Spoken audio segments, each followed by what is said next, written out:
এই 1 ঘন্টা আপনাদের সঙ্গে আছে আমি খালেদ মঈনুদ্দিন। সবশেষে খবর, আলোচনা, বিশ্লেষণ নিয়ে থাকছি কাজী মহুয়া। খেলার আনন্দ হতাশার খবর নিয়ে থাকছি আমি অনুপম দেব। তবে আগে জানিয়ে দিচ্ছি শিরোনাম। জঙ্গিবাদের বিরুদ্ধে ছাত্রদের সচেতন হওয়ার আহ্বান, প্রধানমন্ত্রীর কর্মদিবসে সমাবেশ করবে না ছাত্রলীগ।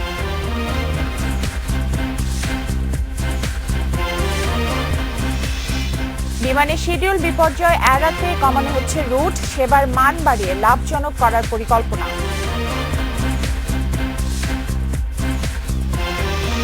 টাইগারদের জন্য আসছেন জন্টি রোডস, চাপের মুখে দলের মানসিক শক্তির ঘাটতিতে উদ্বিগ্ন চান্ডিকা।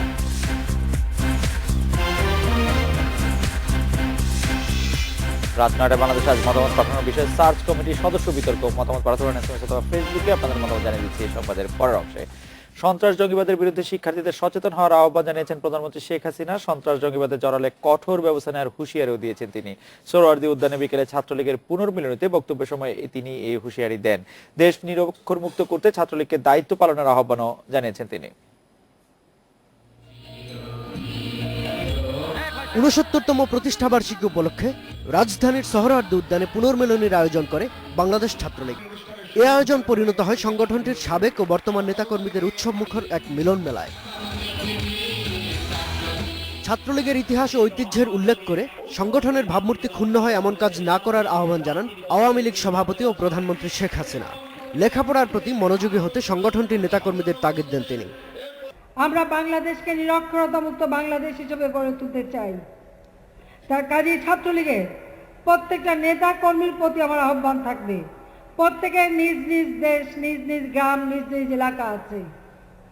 ছাত্রলীগের নেতা কর্মীকে অন্তত নিজের এলাকায় কোনো মানুষ নিরক্ষর আছে কি না খোঁজ নিতে হবে, নিরক্ষর মানুষকে অক্ষর জ্ঞান দিতে হবে। সন্ত্রাস জঙ্গিবাদের বিরুদ্ধে কঠোর অবস্থান জানিয়ে শেখ হাসিনা বলেন, বিভ্রান্তির কারণেই অনেক তরুণ ভুল পথে যাচ্ছে, এর বিরুদ্ধে সচেতন হওয়ার আহ্বান জানান তিনি। ইতিমধ্যে সিদ্ধান্ত নিয়েছে যে কোনো ভাবে হোক বাংলাদেশে কোনো জঙ্গিবাদ সন্ত্রাসের স্থান হবে না। সেই সাথে সাথে প্রত্যেকটা ছাত্রছাত্রীকে আমি অনুরোধ করব, ওই মাদকাসক্তি বা জঙ্গিবাদ সন্ত্রাস এর থেকে দূরে থাকতে হবে। আর এ পথে যারা যাবে তাদের বিরুদ্ধে কঠোর ব্যবস্থা নেব, এতে কোনো সন্দেহ নেই। এর আগে সংগঠনের সাবেক সভাপতি ও বর্তমান আওয়ামী লীগ সাধারণ সম্পাদক ওবায়দুল কাদের ছাত্রলীগ নেতাদের কাজে কর্মে সংযত হওয়ার আহ্বান জানান। কর্মদিবসে সমাবেশ না করারও আহ্বান জানান তিনি। এর প্রেক্ষিতে কেবল শুক্র ও শনিবার সমাবেশ করার সিদ্ধান্ত জানান ছাত্রলীগ নেতারা। এমন কোনো কাজ আমরা করতে পারি না। Shahadat Hossain, independent News, Dhaka.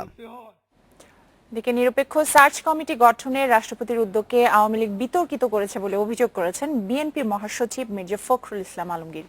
আওয়ামী লীগ নেতারা বলছেন, বিএনপির নতুন কোনো প্রস্তাব নয়, সংবিধান অনুযায়ী নির্বাচন কমিশন গঠন করবেন রাষ্ট্রপতি। নির্বাচন কমিশনের লক্ষ্যে সার্চ কমিটি গঠন নিয়ে আওয়ামী লীগ ও বিএনপি নেতাদের মধ্যে বিতর্ক চলছেই। বিএনপি মহাসচিব বলছেন, নিরপেক্ষ সার্চ কমিটি গঠন করা না হলে জনগণ তা মেনে নেবে না। দলের কেন্দ্রীয় কার্যালয়ে আরাফাত রহমান কোকোর দ্বিতীয় মৃত্যুবার্ষিকীর অনুষ্ঠানে এ মন্তব্য করেন তিনি। আওয়ামী লীগ সবসময় সুস্থ অবস্থায় তারা ক্ষমতায় থাকতে পারে না, তার দেশের স্থিতি অবস্থাকে নষ্ট করে এবং রাজনৈতিক একটা সব সময় তারা একটা অস্থিতিশীল অবস্থা সৃষ্টি করে। তারই ধারাবাহিকতায় তারা মাননীয় রাষ্ট্রপতির যে উদ্যোগ, এই উদ্যোগকে তারা ইতিমধ্যেই বিতর্কিত করে ফেলেছে এবং তারা বিতর্কিত করবার জন্যই এখন বিভিন্নভাবে বিভিন্ন রকম বক্তব্য দিচ্ছে। সার্চ কমিটি গঠনে রাষ্ট্রপতির সিদ্ধান্ত সবাইকে মেনে নেওয়ার আহ্বান জানান স্বাস্থ্যমন্ত্রী মোহাম্মদ নাসিম। মহামান্য রাষ্ট্রপতি যে সিদ্ধান্ত নেবে তার সাংবিধানিক ক্ষমতা, যে পদ্ধতি গ্রহণ করবেন তার মধ্যে সমর্থন থাকবে, এটা বিতর্কিত হওয়ার কিছু নাই। মহামান্য রাষ্ট্র সবার আলোচনা করেছেন, তিনি নিশ্চয়ই সুচিন্তিত মতামত দেবেন। এদিকে বাণিজ্য মন্ত্রী তোফায়েল আহমেদ বলেছেন, সংবিধান অনুযায়ী নির্বাচন কমিশন গঠন করা হবে। সকালে রাজধানীর বকশীবাজারে এক অনুষ্ঠানে কথা বলেন তিনি। বর্তমান ক্ষমতাসীন দলের অধীনে নির্বাচন অনুষ্ঠিত হবে এবং সেই সরকার অন্তর্বর্তীকালীন সরকার হিসেবে দায়িত্ব পালন করবে। অনেক ষড়যন্ত্র করেছে বিএনপি এবং তার জোট সফল হয়নি। ষড়যন্ত্র করে কোনো লাভ নাই। দোষারোপের রাজনীতি থেকে বিএনপিকে সরে আসারও আহ্বান জানান আওয়ামী লীগ নেতারা। মাহমুদ শরীফ, ইন্ডিপেন্ডেন্ট নিউজ, ঢাকা। আরাফাত রহমান কোকোর দ্বিতীয় মৃত্যুবার্ষিকীতে তার কবর জিয়ারত করেছেন বেগম খালেদা জিয়া। বাদ আসর পরিবারের সদস্য ও দলের নেতাকর্মীদের নিয়ে বনানী কবরস্থানে যান বেগম জিয়া। কোকোর আত্মার মাগফিরাত কামনা করে দোয়া মোনাজাতে অংশ নেন তিনি। পরে কবরের পাশে কোরআন তেলাওয়াত করেন খালেদা জিয়া। 2015 সালের এই দিনে মালয়েশিয়ার হৃদরোগে মারা যান আরাফাত রহমান কোকো। পরে মরদেহ দেশে এনে দাফন করা হয় বনানী কবরস্থানে।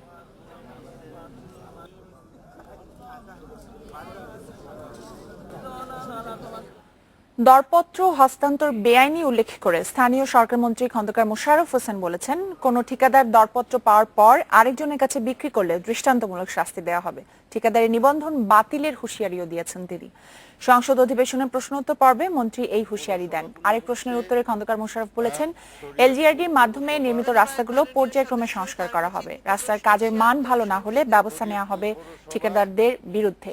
স্থানীয় সংসদ সদস্যরা, জেলা পরিষদের উপদেষ্টা এবং সক্রিয় অংশীদার মন্তব্য করে মন্ত্রী বলেছেন, এমপিদের সঙ্গে আলোচনার ভিত্তিতেই উন্নয়ন তহবিল বরাদ্দ দেবে জেলা পরিষদ। নির্মিত হবে কাজে মাননীয় প্রধানমন্ত্রীর পক্ষে মাননীয় মন্ত্রী কাজ উনি এক কন্ট্রাক্টর নিলেন, উনি কাজটা বিক্রি করে দিলেন। এইটা কিন্তু সর্বৈব বেআইনি কাজ।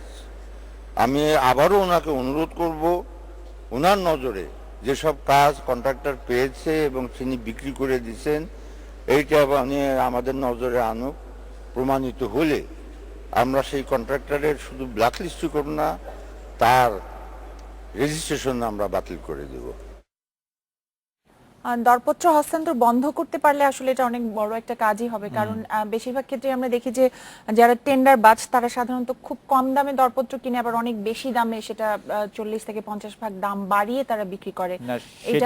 সেটি ঠিকই বলেছেন, কিন্তু খন্দকার মোশাররফ হোসেনের কথায় আমি আসলে খুব বেশি কনভিন্স নই। উনি কথার কথা বলেছেন এটি যে দরপত্র পাওয়ার পর আরেকজনের কাছে বিক্রি করলে দৃষ্টান্তমূলক শাস্তি দেওয়া হবে। প্রথম কথা হচ্ছে যে এখন তাকে শাস্তি দিতে আটকাচ্ছে কে? সংসদে এসে তিনি এই কথাগুলি কেন বলছেন? দ্বিতীয় কথা হচ্ছে তিনি আসলে এটি বুঝবেন কি করে যে একজন ঠিকাদার তার পাওয়া ঠিকাদার তিনি বিক্রি করে দিয়েছেন কিনা, সেটি বোঝার কোনো মেকানিজম এলজিএডি মিনিস্ট্রি নাই আসলে।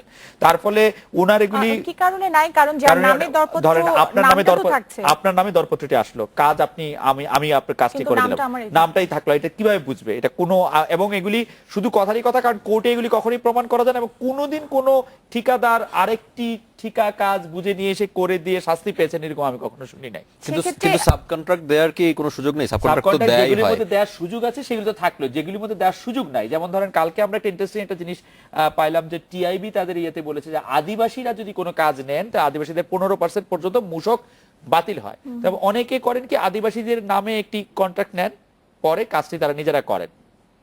কিন্তু এটি আসলে প্রমাণ করা খুবই মুশকিল, কারণ হচ্ছে যে ওই আমি যদি অস্বীকার করি যে আমি আসলে কাজটি উনার হয়ে বা কাউকে আমি দেই নাই, তাইলে সেটি আসলে প্রমাণ করা খুব মুশকিল।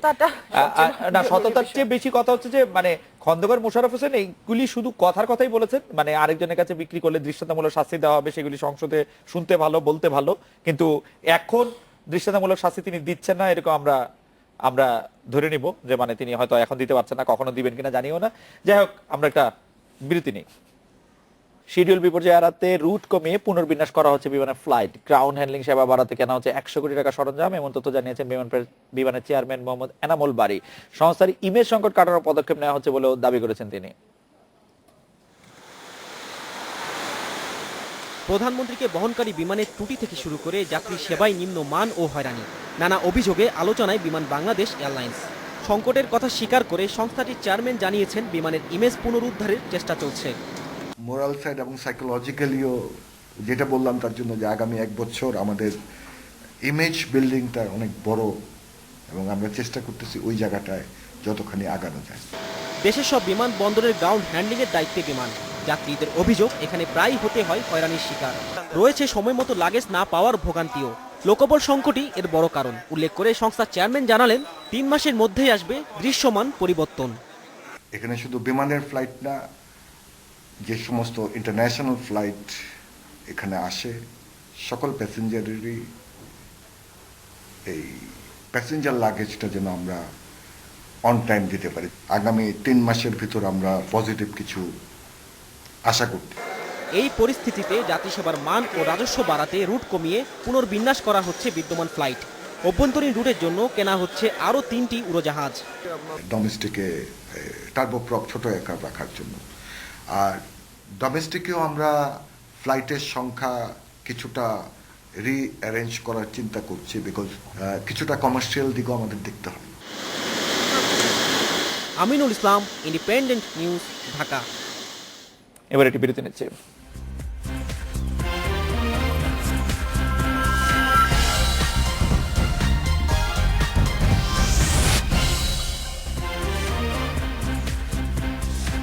নটা 18 মিনিটে ফিরে এলাম রাত 9টায় বাংলাদেশে। রাজধানীর জিগাতলায় 6 তলা একটি বাণিজ্যিক ভবনে আগুন লেগেছে, নিয়ন্ত্রণে কাজ করছে ফায়ার সার্ভিস। আরো জানাতে যোগ দিচ্ছেন সহকর্মী রিজওয়ানুল হক। রিজওয়ান, আগুন কখন লেগেছে, এই মুহূর্তে আগুনের অবস্থা কি, আর ভেতরে কি কেউ আটকা পড়েছে কিনা? জিগাতলা বাস স্ট্যান্ড থেকে 200 গজ পশ্চিমের যে মার্কেটটি কথা বলছেন, বাণিজ্যিক ভবন, সেটির নাম হচ্ছে সিদ্দিক ম্যানশন। এই ভবনটিতে আগুন লাগে হচ্ছে 8:40 থেকে 8:45 যে কোনো একটি সময়। স্থানীয়দের মাধ্যমে আমরা যতটুকু জানতে পেরেছি, আপনাকে যদি দেখাই যে এই মুহূর্তের পরিস্থিতি, এখন কিন্তু আগুন অনেকটাই নিয়ন্ত্রণে রয়েছে। আমরা যখন এসেছি বেশ কিছু জায়গা থেকে কিন্তু ধোঁয়া উঠেছিল এবং সেই সাথে আগুনও জ্বলতে দেখা গেছে। তবে ফায়ার সার্ভিসের 6টি ইউনিট যথাসময়ে এখানে এসে উপস্থিত হয় এবং তাদের কার্যক্রম শুরু করে। সেই সাথে স্থানীয় মানুষজনও কিন্তু ফায়ার সার্ভিসের সাথে আগুন নেভাতে নেমে পড়ে, যার কারণে ঘন্টা খানিক ধরে কিন্তু আগুন জ্বলেছে। ঘন্টা খানিক চেষ্টার পর এখন আগুন কিন্তু নিয়ন্ত্রণে আছে। তবে ফায়ার সার্ভিস ভেতরে কি কেউ আটকা পড়েছিল কিনা বা কারো কোনো রকম ক্ষয়ক্ষতি হয়েছে কিনা? আচ্ছা, ক্ষয়ক্ষতির বিষয়টি আমরা এখনো আসলে জানতে পারিনি যে কি পরিমাণ ক্ষয়ক্ষতি হয়েছে। আর ভেতরে আমরা দেখেছি যে যেহেতু এটি একটি সার্ভিস সেন্টার, সেহেতু এখানে ভিতরে কিছু মানুষজন ছিল, যে এই বিষয়টি আমরা জানতে পেরেছি স্থানীয়দের সাথে কথা বলে। তবে আমরা আসার পরও দেখেছি যে ভিতর থেকে টর্চ দিয়ে ইশারা দিতে। তবে এই মুহূর্তে যতটুকু আমরা জানতে পেরেছি সবাইকে নিরাপদে নামিয়ে আনা হয়েছে। তবে সেটি কোনো অফিসিয়াল বক্তব্য নয়। ফায়ার সার্ভিস পুরোপুরি আগুন নিয়ন্ত্রণে আনার পরে আমাদের সাথে কথা বলে এই বিষয়টি নিশ্চিত করবেন যে ভিতরে কেউ আটকা পড়েছে কিনা, কি পরিমাণ ক্ষয়ক্ষতি হয়েছে এবং কোন রকম হতাহতের বিষয় আছে কিনা। রামপাল কয়লা ভিত্তিক বিদ্যুৎ প্রকল্প বাতিলের দাবিতে রাজধানীতে সমাবেশ ও পদযাত্রা করেছে তেল গ্যাস খনিজ সম্পদ রক্ষা জাতীয় কমিটি। বিকেলে জাতীয় প্রেস ক্লাবের সামনে সমাবেশে জাতীয় কমিটির সদস্য সচিব আনু মোহাম্মদ বলেন, সরকার যদি রামপালে কয়লা ভিত্তিক বিদ্যুৎ কেন্দ্রের সকল চুক্তি বাতিল করে তবে আন্দোলন থেকে সরে আসবেন তারা। বিকেলে জাতীয় প্রেস ক্লাবের সামনে সমাবেশে জাতীয় কমিটির সদস্য সচিব আনু মোহাম্মদ বলেন, সরকার যদি রামপাল কয়লা ভিত্তিক বিদ্যুৎ কেন্দ্রের সঙ্গে সকল চুক্তি বাতিল করেন তাহলে তারা সরে আসবেন। এবং তিনি আরো বলেন, সুন্দরবন রক্ষা ঐক্যবদ্ধ লড়াই ছাড়া বিকল্প কোনো পথ নেই। আগামী 26শে জানুয়ারি ঢাকায় অর্ধ দিবস হরতাল পালনে দেশের সকল মানুষের প্রতি আহ্বান জানিয়েছেন তিনি বলেন, হরতালে কোনো সহিংসতা হলে এর দায় দায়িত্ব সরকারকেই নিতে হবে। সমাবেশে জানানো হয়, বিদ্যুৎ উদযাপনে আরো বিকল্প আছে, তবে সুন্দরবনের বিকল্প নেই। সমাবেশ শেষে পদযাত্রাটি কয়েকটি সড়ক প্রদক্ষিণ করে।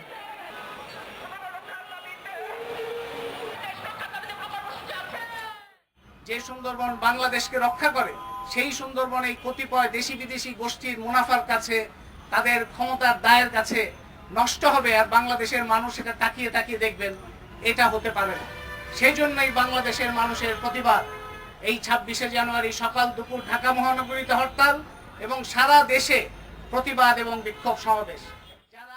খেলাধুলা খবর জানার জন্য অনুপম আছেন আমাদের সঙ্গে। অনুপম, জন্টি রোডস আসছেন। খালেদ আমার খুবই প্রিয় খেলোয়াড় এবং আমার খুবই ভালো লাগছে এই খবরটা শুনে যে জন্টি রোডস কে শুনতে। বাংলাদেশের খেলোয়াড়রা কত, কোর্টনি ওয়ালশ, জন্টি রোডস এই ধরনের তারকাদের সঙ্গে আসলে খেলে নিজেরা ভালো খেলতে পারবে, এটাই এখন সবচেয়ে প্রয়োজনীয়। ফিল্ডিং এ কিন্তু আমরা নিউজিল্যান্ড সিরিজটা যদি বাদ দেই, এর আগে বাংলাদেশের হোম সিরিজ যেগুলো হয়েছে সেগুলো কিন্তু ফিল্ডিং এ বেশ কিছু উল্লেখযোগ্য অগ্রগতি ছিল। আমরা অনেক ভালো ভালো ক্যাচের দেখেছি।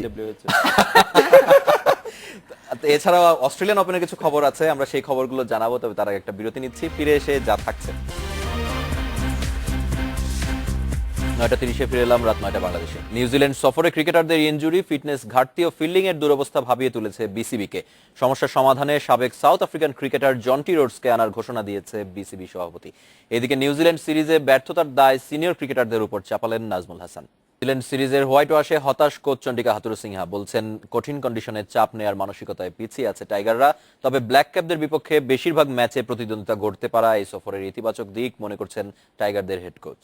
তথ্য প্রযুক্তি আইনের মামলায় জাতীয় দলের ক্রিকেটার আরাফাত সানির জামিন আবেদন নাকচ করে কারাগারে পাঠিয়েছে আদালত। মঙ্গলবার ঢাকা মহানগর হাকিম জাকির হোসেন টিপু রিমান্ড শেষে কারাগারে পাঠানোর আদেশ দেন। এদিকে দোষী প্রমাণিত হলে আজীবন নিষিদ্ধ হবেন সানি, হুঁশিয়ারি দিয়েছেন বিসিবি সভাপতি। আরাফাত সানির বিরুদ্ধে তথ্য প্রযুক্তি আইনে মামলা করেন এক তরুণী। রোববার সানিকে গ্রেপ্তার করে একদিনের রিমান্ডে নেয় মোহাম্মদপুর থানা পুলিশ। মঙ্গলবার রিমান্ড শেষে আদালতে হাজির করে জামিনের আবেদন করেন সানির আইনজীবীরা, তবে তা নামঞ্জুর করে আদালত। থাইল্যান্ডে গিয়ে বেড়ায় আসছে এবং সেই ভিসার কপি সেগুলো আমরা বিজ্ঞ আদালতে আজকে দাখিল করেছি এবং সে আজকে রিমান্ড ফেরতের পরে যেখানে জানা গিয়েছে যে তাকে রিমান্ডে নেওয়ার পরে কিছুটা গুরুত্বপূর্ণ তথ্য পাওয়া গিয়েছে সেজন্য এবং সেটা সত্যতা রয়েছে, যার কারণে আমরা জামিন বাতিলপূর্বক তাকে জেল হাজতে প্রেরণ করার জন্য প্রার্থনা করেছি। বিজ্ঞ আদালত সন্তুষ্ট হয়ে তাকে জেল হাজতে প্রেরণ করেছেন। সাইবার ট্রাইব্যুনালের যেহেতু মামলা, সুতরাং ওনার জামিন দেওয়ার ইখতিয়ার নাই, সেই কারণে আমাদের সাইবার ট্রাইব্যুনালে পরবর্তী পদক্ষেপ নেওয়ার জন্য বলেছেন এবং সাথে সাথে আমাদের যে জামিনের দরখাস্ত ওনার নথিভুক্ত করে রেখেছেন। এই মামলায় আরও তদন্তের আবেদন করেন বাদীপক্ষের আইনজীবীরা। দোষ প্রমাণ হলে কঠোর হবে বিসিবি, জানান নাজমুল হাসান। আমরা বাড়তে অনেক টাকাও পেনালাইজ করেছি, কিন্তু দেখা যাচ্ছে এটা তো মনে হয় তাদের কাজ হচ্ছে না। সো আমাদেরকে আরো কঠোর সিদ্ধান্ত নিতে হবে। একটা জিনিস বলতে পারি, এই জিনিস বিসিবি কখনোই বরদাস্ত করে না, করবেও। আদালতে প্রমাণ হতে হবে। জাস্ট একটা নিউজ দেখেই তো আমরা ব্যান করতে পারি না। যদি কেউ প্রমাণিত হয়, এই ধরনের প্লেয়ারদের ক্রিকেটে থাকার কোনো সুযোগই নেই। এদিকে কাবিননামায় বাদী যে অফিসের ঠিকানা দিয়েছেন তার অস্তিত্ব পাওয়া যায়নি। সেখানে কখনোই কাজী অফিস ছিল না বলে জানিয়েছেন স্থানীয়রা। Amirul Latif, Independent News, Dhaka. Australian ওপেনের সেমিফাইনাল নিশ্চিত করেছেন রজার ফেদেরার ও স্তানিস্লাস ওয়াভরিঙ্কা। শেষ চারে মুখোমুখি হবেন এই দুই সুইস তারকা। নারী এককে চমক ধরে রেখে সেমিতে পৌঁছেছেন অবাছাই কোকো ভ্যান্ডাওয়ে। সেই সঙ্গে 14 বছর পর আসরের শেষ চারে ওঠার কীর্তি ভিনাস উইলিয়ামসের। শেষ চারে লড়বেন এই দুইজন। খেলাধুলার খবরে এই ছিল আমার কাছে। খালেদ এবং মোহর কাছ থেকে আরো কিছু খবর জানবো। আরো খবর জানানোর আগে একটি বিরতি নিচ্ছি। আর বিরতির পর জানিয়ে ফিরছি। হকারদের পুনর্বাসন চান বিমানমন্ত্রী। উচ্ছেদ অভিযানে কোনো বাধা মানবেন না mayor Khokon.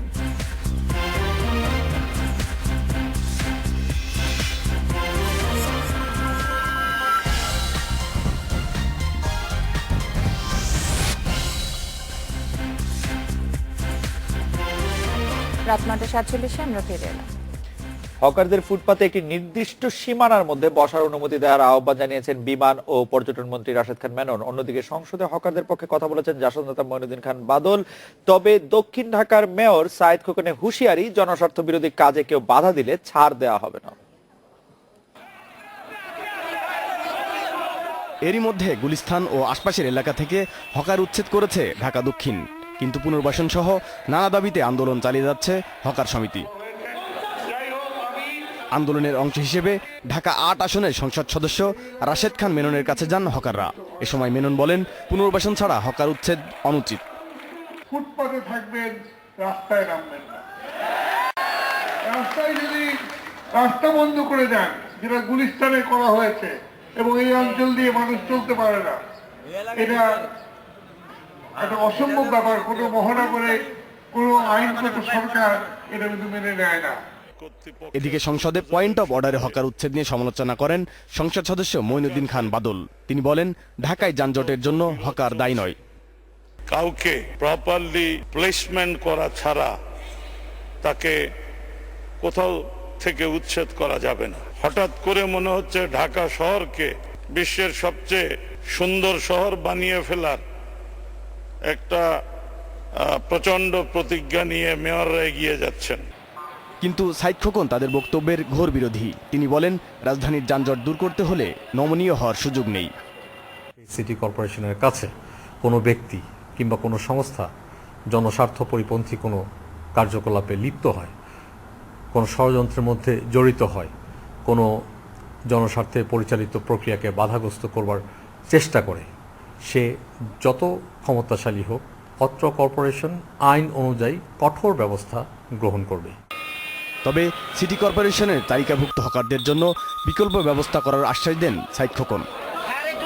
Boni Amin, independent News, Dhaka. Search কমিটির সদস্য বিতর্কের বিষয়ে আপনাদের মতামতগুলো জানিয়ে দিচ্ছি। শাহিন বলেছেন, সার্চ কমিটিতে এমন সদস্য করা হোক যাতে জনগণ ও সব রাজনৈতিক দলের কাছে গ্রহণযোগ্য হয়। রফিক বলছেন, বিএনপি সার্চ কমিটির সদস্য নিয়ে মাথা ঘামানো, বৃথা সময় নষ্ট করা। আরিয়ান বলছেন, নিরপেক্ষ সার্চ কমিটি একটি ভালো নির্বাচন কমিশন গঠন করতে পারে। আর সাব্বির বলছেন, সার্চ কমিটি করে কোনো লাভ নেই, কারণ কমিশন আওয়ামী লীগের মনের মতো হবে। আলী বলছেন এক্ষেত্রে রাষ্ট্রপতির সঠিক ভূমিকা পালন করা উচিত। সাদ্দাম বলছেন একটি নিরপেক্ষ গ্রহণযোগ্য নির্বাচন কমিশন করার জন্য যে কোনো পদক্ষেপ নেওয়া উচিত। জাহিদ বলছেন নিরপেক্ষ কমিশনের জন্য সার্চ কমিটি গঠন করা জরুরি বলে আমি মনে করি। মেঘা বলছেন সার্চ কমিটি বা নির্বাচন কমিশন যা বলেন না কেন হাসিনা সরকার যা বলবে তাই হবে। আরিফ বলছেন সার্চ কমিটির সদস্য নিরপেক্ষ ব্যক্তিকে করা উচিত। সানজিদা বলছেন রাষ্ট্রপতির কাছে অনুরোধ দলমতের ঊর্ধ্বে থেকে একটি নিরপেক্ষ সার্চ কমিটি করে নির্বাচন কমিশন গঠন করুন। আমাদের এখানে যারা মতামত পাঠিয়েছে তাদের দেখা যাচ্ছে যে সার্চ কমিটি নিয়ে কোনো রকম কোনো ভরসা তাদের নাই বললেই চলে। সার্চ কমিটি নিয়ে আসতে তাদের ভরসা রাখা খুব মুশকিল। যাই হোক, আমাদের দর্শকদের ধন্যবাদ জানাতে চাই, তারা নানা রকম মতামত আমাদেরকে পাঠিয়েছেন। শুরু হয়েছে আন্তর্জাতিক শিশু চলচ্চিত্র উৎসব। বেগম সুফিয়া কামাল জাতীয় গণগ্রন্থাগার চত্বরে বিকেলে উৎসবের উদ্বোধন করা হয়। প্রথম ধাপে ঢাকা, রাজশাহী ও রংপুরে প্রদর্শিত হবে 54টি দেশের 200-র বেশি চলচ্চিত্র। এরপর 3 দিন ছবি দেখার সুযোগ পাবে চট্টগ্রামের শিশুরা। 4 ও 5 ফেব্রুয়ারি আয়োজন থাকছে চট্টগ্রামের ভেন্যুতে। প্রেমে প্রেমে আগামী স্বপ্ন, এই স্লোগান নিয়ে শুরু হয়েছে 10ম আন্তর্জাতিক শিশু চলচ্চিত্র উৎসব। 2008 সাল থেকে এই উৎসব আয়োজন করে আসছে বাংলাদেশ চিলড্রেন্স ফিল্ম সোসাইটি। উৎসবের উদ্বোধনী অনুষ্ঠান হয় শওকত ওসমান মিলনায়তনে। অর্থমন্ত্রী, সংস্কৃতিমন্ত্রী ছাড়াও অনুষ্ঠানে অংশ নেন দেশের বিভিন্ন এলাকা থেকে আসা শতাধিক শিশু প্রতিনিধি। এই ছবিগুলো আসছে 54টি দেশ থেকে, এটাই এর বড় আকর্ষণ, যে এত ভ্যারাইটি এখানে পাওয়া যাবে, যে সেখানে মনের আনন্দে শিশুরা ছবি দেখতে পারবে, যেসব ছবি দেখে তারা অনেক কিছু জানতেও পারবে, তাদের রুচির অনেক পরিবর্তন হবে, এবং সেটাই হলো আমাদের পাওনা। আমরা শীঘ্রই একটা কর্মসূচি শুরু করতে যাচ্ছি, যে স্কুলের একজন শিক্ষককে যদি আমাদের সঙ্গে যোগাযোগ করার জন্য ঠিক করে দেয়, তাহলে সেই শিক্ষকের মাধ্যমে আমরা আমাদের বই পড়ার কর্মসূচি এবং এই গান শেখা, আবৃত্তি শেখা, অভিনয় শেখার কর্মসূচিগুলো আমরা প্রতিটা স্কুলে করতে চাই। এবারের আসরে দেশ জুড়ে থাকছে 11টি ভেন্যু। ঢাকা, রাজশাহী ও রংপুরের এসব ভেন্যুতে প্রদর্শিত হবে 54টি দেশের 200-র বেশি চলচ্চিত্র। এবারই প্রথম বিভিন্ন দেশের শিশুদের নির্মিত চলচ্চিত্র নিয়ে থাকছে একটি প্রতিযোগিতা বিভাগ। ছবি প্রদর্শনী ছাড়াও 7 দিনের এই উৎসবে থাকছে কর্মশালা ও সেমিনার। উৎসবের মূল ভেন্যু পাবলিক লাইব্রেরি ছাড়াও জাদুঘরে সুফিয়া কামাল মিলনায়তন, শিল্পকলা একাডেমি, গোয়েটে ইনস্টিটিউট, অলিউস প্রসেস, ব্রিটিশ কাউন্সিল ও ড্যাফোডিল ইউনিভার্সিটির মিলনায়তনে সিনেমা প্রদর্শন করা হচ্ছে। শিশুরা বাবা মাকে নিয়ে বিনামূল্যে উপভোগ করতে পারবে উৎসবের সব চলচ্চিত্র। Tabina Shabnam, independent News, Dhaka. এই ছিল রাত 9টায় বাংলাদেশের আয়োজনে। শেষ করব চীনের তুজিয়া সম্প্রদায়ের বসন্ত উৎসবের কিছু ছবি দেখিয়ে। তার আগে আমরা বিদায় নিচ্ছি। সবাই ভালো থাকবেন।